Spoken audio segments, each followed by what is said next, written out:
Nothing really special about this video. I just decided to respond to some texts from a friend, Mark.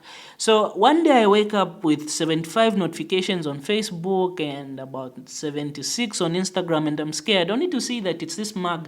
This guy likes every single thing, every single video, every single ad that I've posted this year.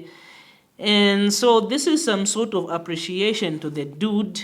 And he asked me some questions, and I guess let's get into it. Okay, dude, so I know you make ads, you make videos, you freelance for other people. Yeah, forget all about that. You're a medical student too, surprisingly.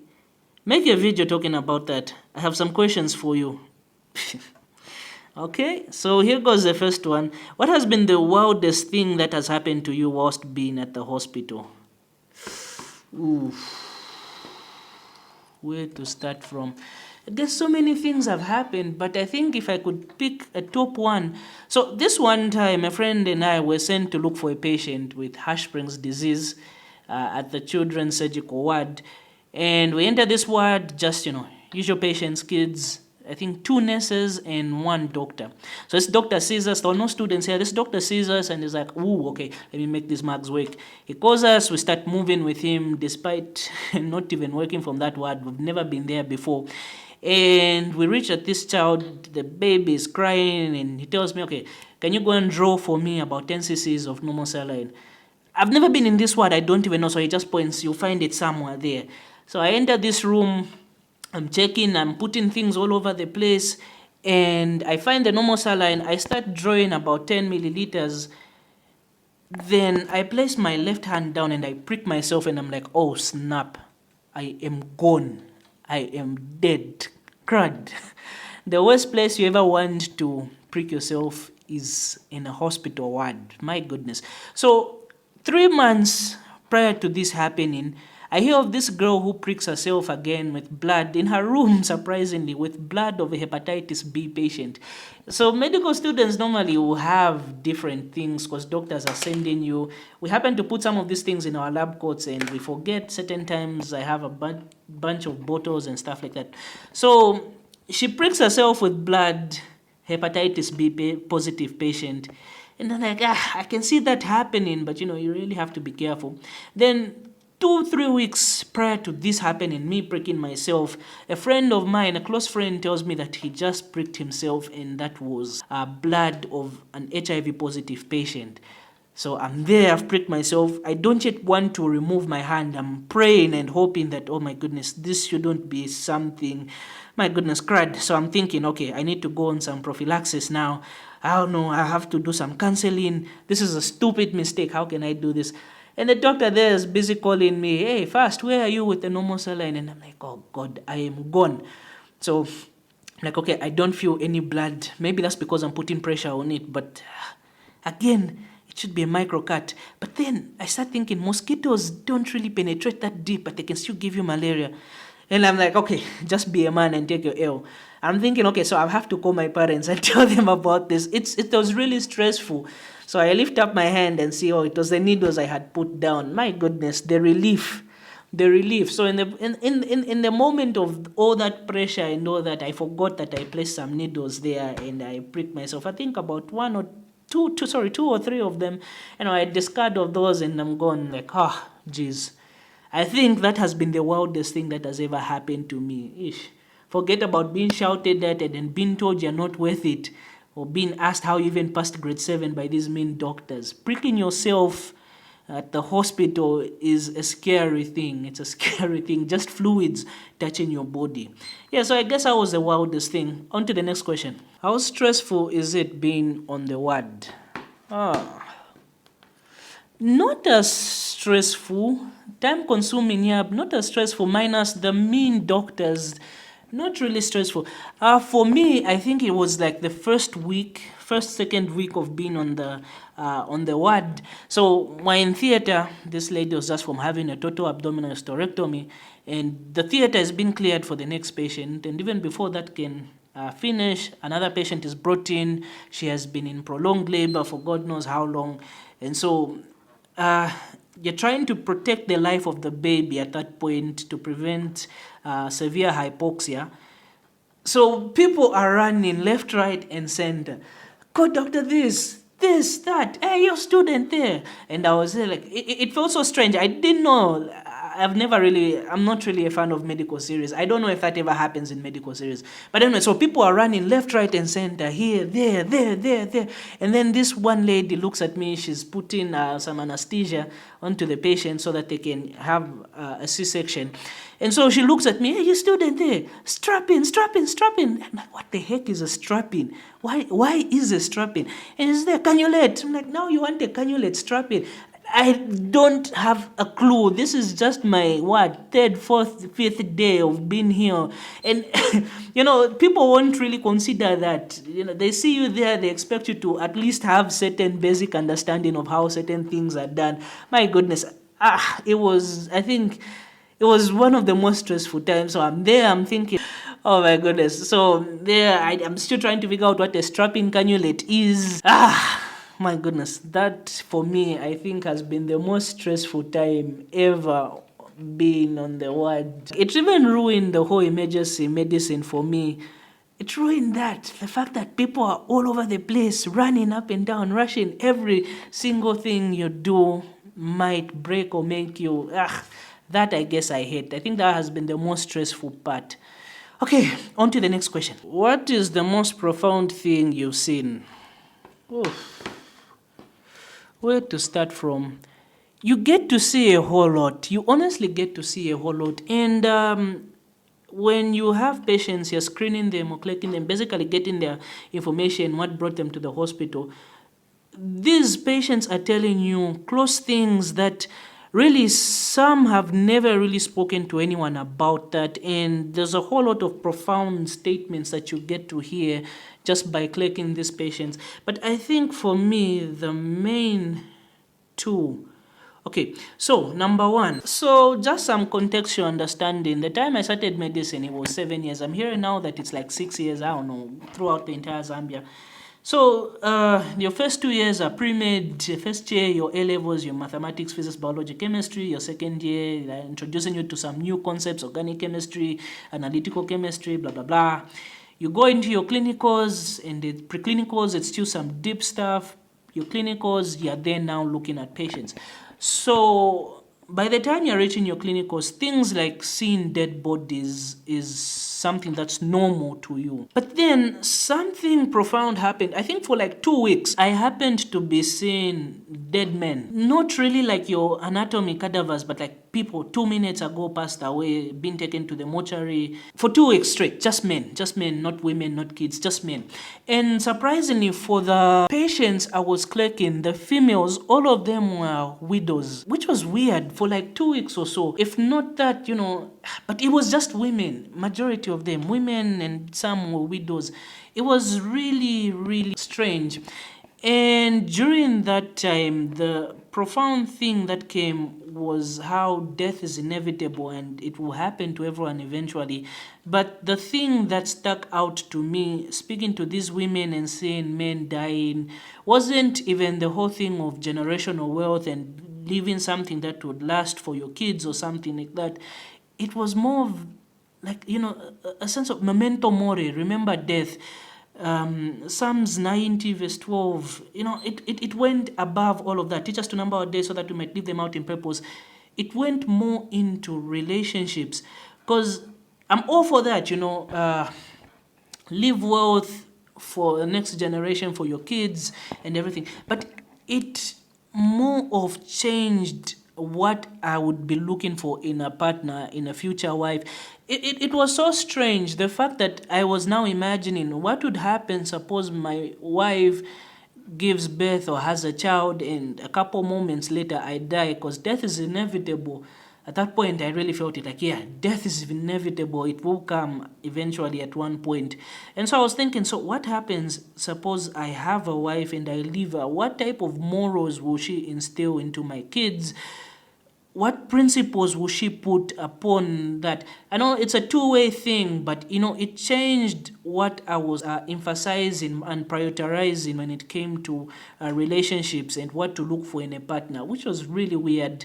It then became more of what are her principles, what is her standing on moral issues and social issues, what is her relationship with God like. I think that was one profound thing. The second profound thing, my goodness, this might get me in trouble, was on abortions. So let's get into it. The year is 2021. My niece is sick, she has pneumonia, and she's at UTH Children's Hospital. So I happen to go there. I enter this ward and it's filled with youngsters. I was like 21 years old by then. Youngsters, 17, 18, they're just young. They're just young. So if you had asked me prior to that what my views on abortions were, it's like, yeah, okay, no, don't just do it. But, it was just ending there. If you have to, it's got nothing to do with me, honestly. It's got nothing to do with me. I have no standing on it. I've got no opinion on it. So I entered this ward. This young girl, probably 18. So this nurse is talking to her, and I happen to eavesdrop in their conversation. And she's asking, okay, so when is the father of the child coming? What does he do? And, all sorts of things. They're asking her also, how about your parents? Where are they? What do they do? And it was really such a sobering moment. This doctor comes in politely, asks us, hey, these are babies here, leave. I'm not in my lab coat, I'm not as a student there, I just finished my 4th year. We leave the place. Moments pass, I'm leaving the place, I gave my cousin final peace outs, and I'm going. These were actual human beings who were having to face a new brave reality. My goodness, it was so sobering. And at that point, I didn't even know where I stood on abortions, because you had this girl, she's just had a child who's sick with no support, and oh my goodness.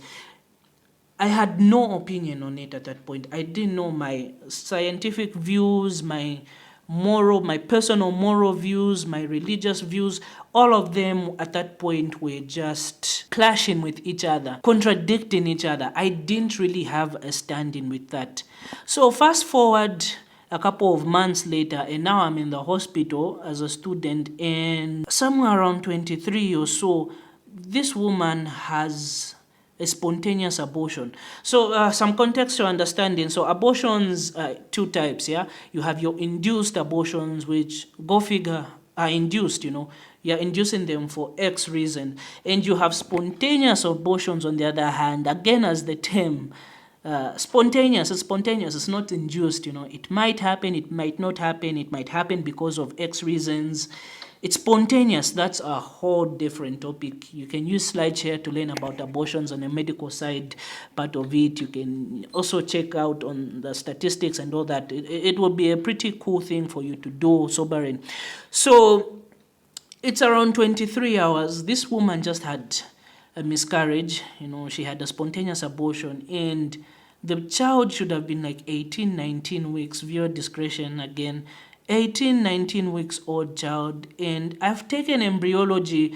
We've seen the different stages of development, from it being 2 cells dividing, 8, 16, medulla, blastocyst, all that, implantation. We've done that in embryology, but seeing that, it changed me. And so I'm standing next to this girl, and she taps me. She wants to ask the time, like, so offended. Like, first of all, what kind of a person doesn't move with a watch? So disrespectful. But, it disturbed me, especially the fact that it was a female who just touched me. I was like, hey, please don't. And I'm looking at this woman who's there. It's her first child, first pregnancy. She's lost it. The nurse was there, shows her, certain protocols. And you can tell just by looking at her face that this woman is in psychological shock. And that was the first contradiction towards everything. It stopped from being just a number of an issue of statistics. It became, these are actual human beings who are having kids and losing kids. And at that point, I was like, okay, I need to have an opinion on this. I need to have a medical opinion that has to be backed by my own personal morality, that has to be backed by my religious backing and scientific. And all this, I can't be having contradictions. I need to have a standing on these things. And it led me down a rabbit hole. So 3 or 4 reasons that people give for abortions. The first one, finances. Coming to what happened a year ago, or what, 2021, and I could have been on that bandwagon too, saying financial reasons. Look at what's happening. This girl is having a baby with no support, financial support.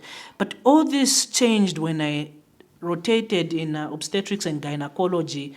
And so when you're clerking these patients, when you're screening these patients, you're getting details, you're getting their details. Where do they come from? What happened prior to you coming to the hospital? What else should I know about this condition that has brought you to the hospital? How about your family? Any relevant, issues concerning your medical history? You're bringing up all sorts of different things. And as you were doing that, you reach to their socio-economic history. Where do they stay? Are you working? And all sorts of things. Why is that important? You need to know how you're going to treat a patient down the line.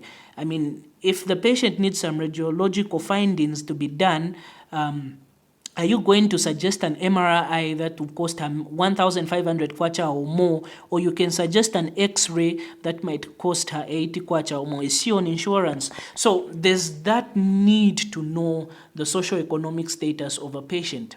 So something weird was happening here. You'd have women, this is a third kid, this is a fourth kid. Some are educated, some are not educated. So let's remove this whole education thing.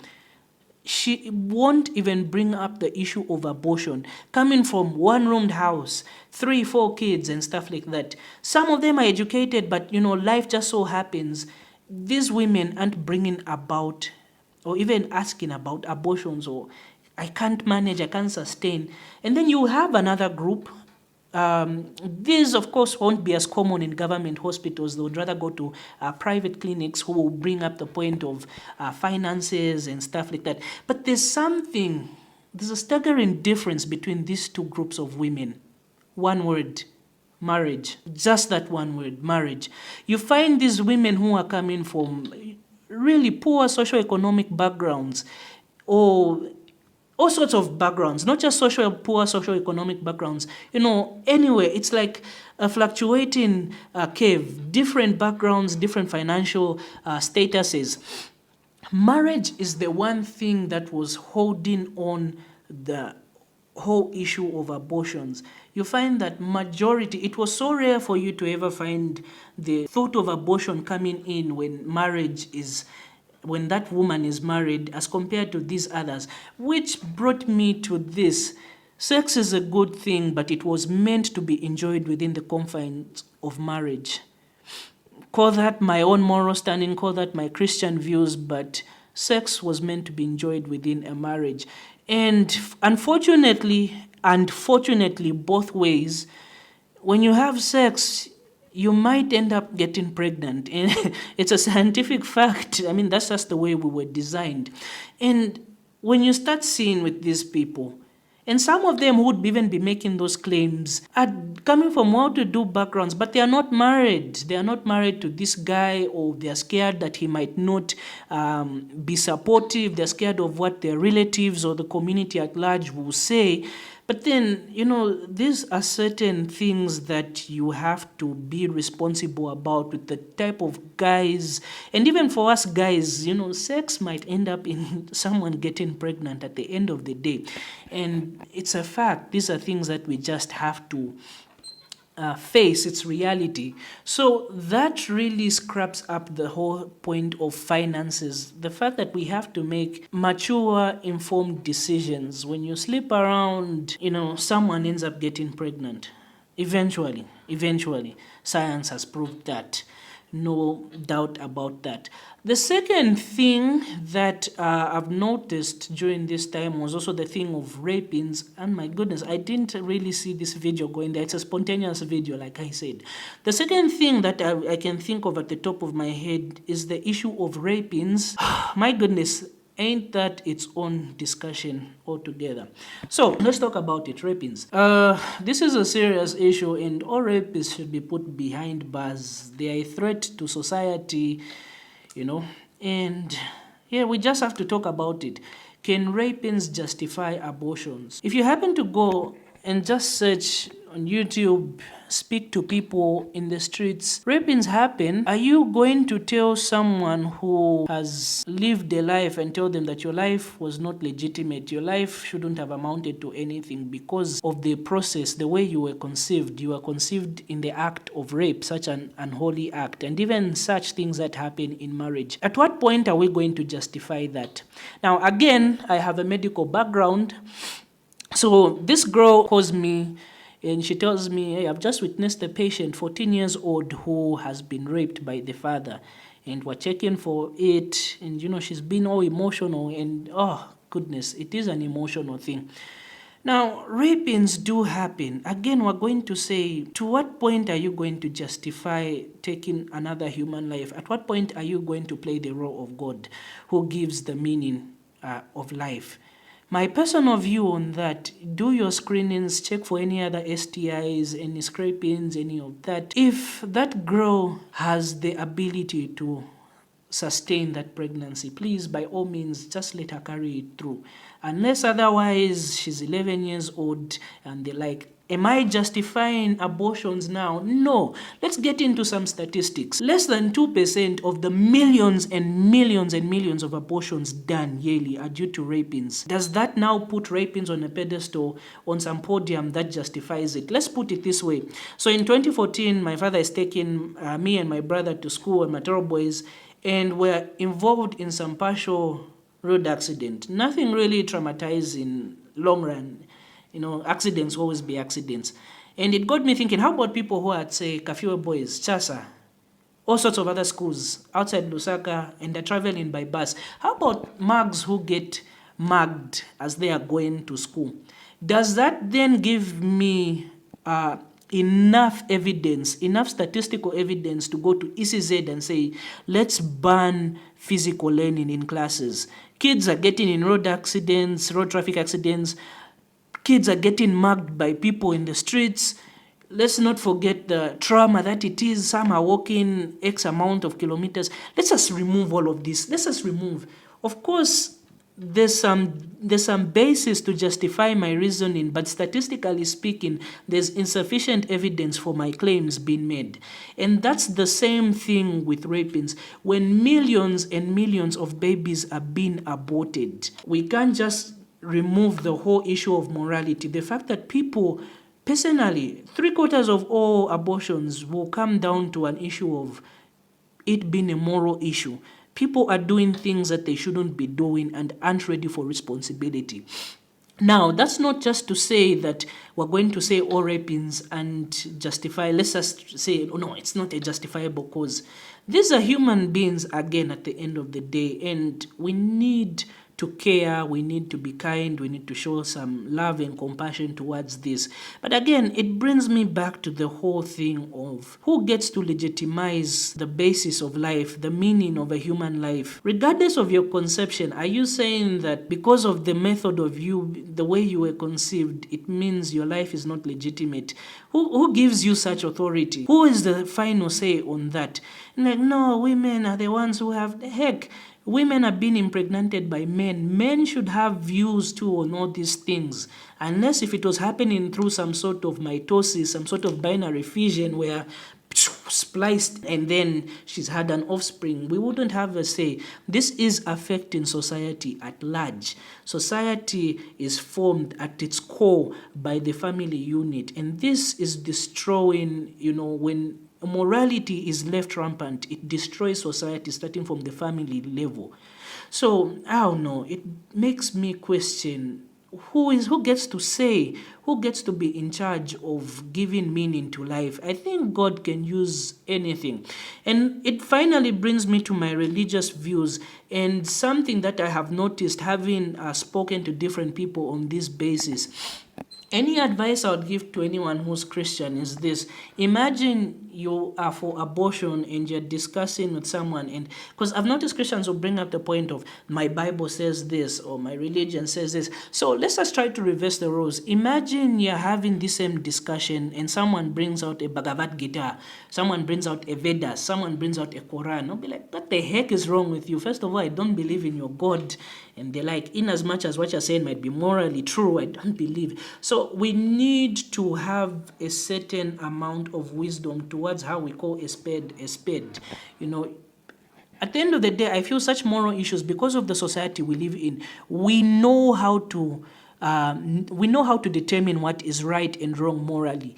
Several women who've had these abortions, they know they have a standing deep down at the core of someone. Because I've seen women who've had spontaneous and induced abortions. You know, health is more than just a state of physical well-being. It includes the mental, you know, your psyche. How are you dealing with this? Like the woman who I said the first stillbirth I saw, she was left in some sort of psychological shock. Girls are left in some sort of psychological shock. Dudes who are pregnanting their girlfriends and letting them get abortions, it's not leaving them well. You know, I've seen this so many times. And, you know, it leads girls doing all sorts of things to masquerade, to mask what is actually happening internally. You know, you end up drinking, you end up going on all sorts of things to numb the feeling, all sorts of vices to numb the feeling of it. So coming to the your religious view, you bring out points in such a case, legitimize what people are feeling, legitimize their opinions, walk it through them. Then you bring your moral religious standing view. Who determines everything? God. He's the one who has the final say. And what does he say? Regardless, you know, he formed you in your mother's womb. Every single hair strand on you, he knows, you know, he calls you his own. Walk with people. People do know what they're doing is right or wrong morally. At the end of the day, I believe in humanity. Deep down at your very core, you have a standing on all of these issues.